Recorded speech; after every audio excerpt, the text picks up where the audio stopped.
નમસ્તે વિદ્યાર્થી મિત્રો, ધોરણ 12 કોમર્સ ફેબ્રુઆરી 2026માં આયોજિત બોર્ડ એક્ઝામને અનુરૂપ એસપી સબ્જેક્ટના પ્રકરણ 4ના 3 માર્ક્સના આઈએમપી પ્રશ્નો અહીં આપેલા છે. પહેલો પ્રશ્ન છે, કંપનીનું સભ્યપદ મેળવવાની રીત ટૂંકમાં સમજાવો.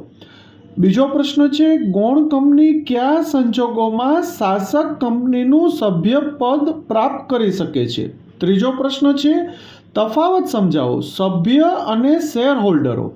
ચોથો પ્રશ્ન છે, કંપનીના સભ્યપદનો અંત આવે તેવા સંજોગો ટૂંકમાં જણાવો. પાંચમો પ્રશ્ન છે, સભ્યપદનો અર્થ અને તેની વ્યાખ્યા ટૂંકમાં જણાવો.